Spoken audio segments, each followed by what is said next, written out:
जय हिंद दोस्तों। देखिए, हमारी जो सीरीज़ चल रही है उत्तर प्रदेश से रिलेटेड है।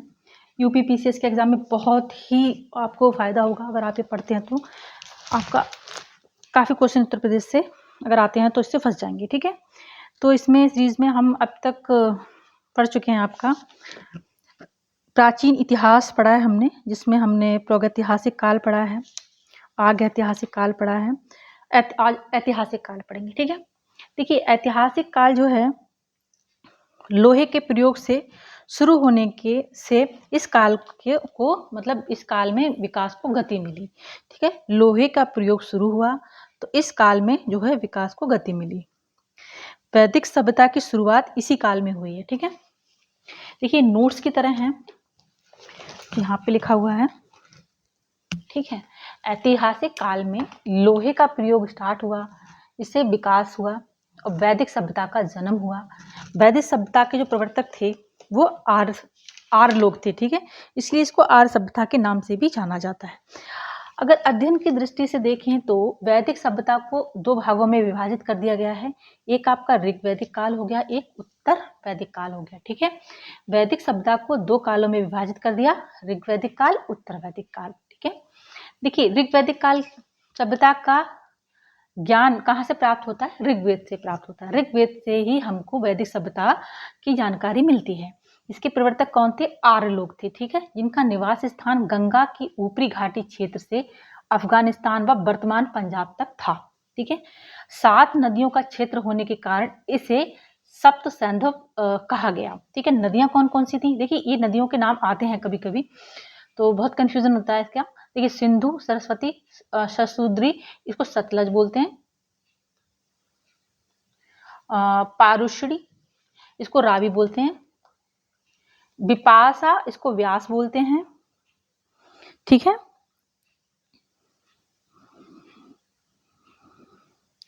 ठीक है, ये विपाशा है, इसको व्यास बोलते हैं।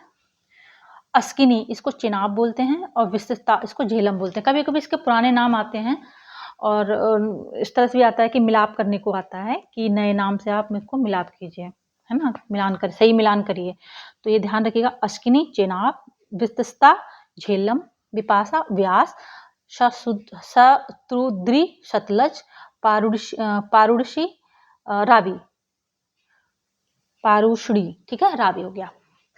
फिर उत्तर वैदिक काल पढ़ते हैं, ठीक है। उत्तर वैदिक काल आर्यों ने प्रदेश का विस्तार किया, ठीक है। देखिए, लोहे का जो प्रयोग हुआ, लोहे के ज्ञान से क्या हुआ, आर्यों ने अपने प्रदेश का विस्तार किया, ठीक है। तो उन्होंने विस्तार में क्या किया, पंजाब से आगे बढ़ाकर, मतलब पहले उनका विस्तार कहाँ तक था, अफगानिस्तान से लेकर वर्तमान पंजाब तक। फिर लोहे की जानकारी उनको हुई तो उन्होंने अपने क्षेत्र का विस्तार किया। उनका विस्तार कहाँ से हो गया, पंजाब से बढ़ाकर उन्होंने गंगा, यमुना, द्वाब, हिमालय और विंध्याचल जैसे पर्वतीय प्रदेशों में कर लिया, ठीक है। पहले उनका कहाँ था, अफगानिस्तान से वर्तमान पंजाब तक था। तो लोहे की जानकारी हुई तो उन्होंने अपना क्षेत्र बढ़ाया, गंगा, यमुना, द्वाब, हिमालय, विंध्याचल जैसे पर्वतीय प्रदेशों में कर लिया, जिसे वैदिक साहित्य में क्या कहा गया, मध्य देश कहा गया, ठीक है। वैदिक साहित्य में क्या कहा गया, से मध्य देश कहा गया, जिसमें वर्तमान उत्तर प्रदेश में कौन कौन से क्षेत्र हैं, कुरु, पांचाल, काशी जैसे राज्य शामिल हैं। देखिए, हम उत्तर प्रदेश का पढ़ रहे हैं तो उत्तर प्रदेश में कौन कौन से क्षेत्र शामिल हैं, कुरु, पांचाल और काशी जैसे राज्य शामिल हैं, ठीक है। इतना नोट करिए।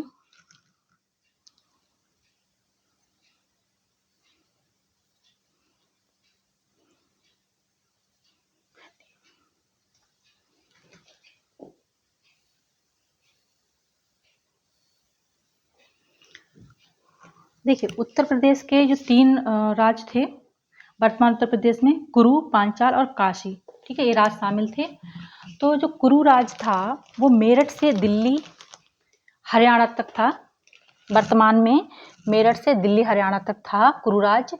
इसकी राजधानी आंसदीवत थी, ठीक है। इसकी राजधानी क्या थी, आंसदीवत थी, जिसकी पहचान हस्तिनापुर के रूप में की जाती है। इसकी पहचान हस्तिनापुर के रूप में की जाती है। देखिए, यहाँ का कुरु राज का एक प्रसिद्ध राजा था उद्दालक आरुणी, ठीक है। ये राजा था यहाँ का उद्दालक आरुणी।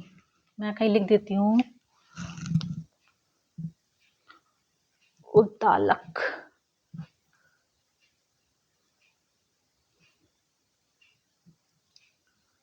आरुणी,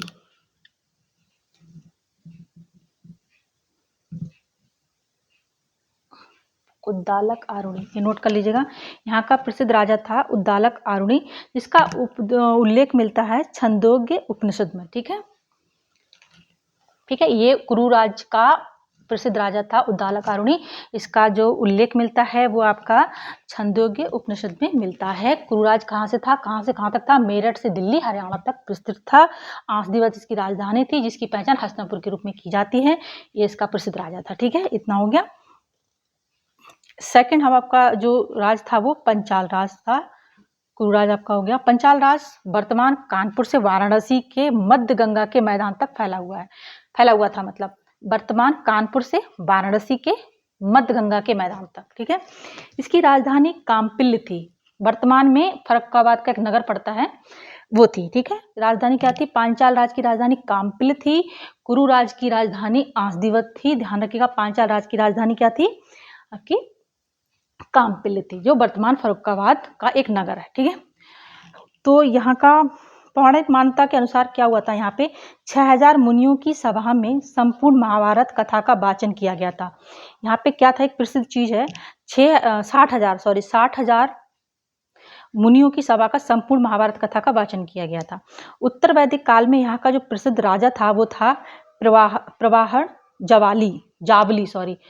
उत्तर वैदिक काल में यहाँ का प्रवाहण जावली हुआ, एक राजा था। उत्तर वैदिक काल में यहाँ का राजा था प्रवाहण जावाली। ठीक है, जो अपने ज्ञान के लिए प्रसिद्ध था। ठीक है, तीसरा आपका राज था उत्तर प्रदेश का काशी राज्य था। ये आपके उत्तर वैदिक काल के राज्य, कुरु, पांचाल, काशी। ठीक है, काशी वर्तमान वाराणसी क्षेत्र में स्थित था। उत्तर वैदिक काल में अजातशत्रु काशी का राजा था। ठीक है, यहाँ का राजा कौन सा था? अजातशत्रु था काशी का राजा। और यहाँ का राजा आपका कौन सा था? प्रवाहण जावाली। ठीक है, और कुरुराज का प्रसिद्ध राजा था उद्दालक आरुणि, ये ध्यान रखिएगा। ठीक है, ये आपका ऋग्वैदिक काल उत्तर वैदिक काल खत्म हो गया। उत्तर प्रदेश से रिलेटेड यहीं तक था।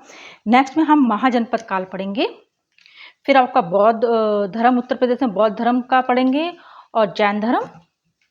ठीक है, मौर्य काल वगैरह पढ़ेंगे, फिर ये खत्म हो जाएगा चैप्टर।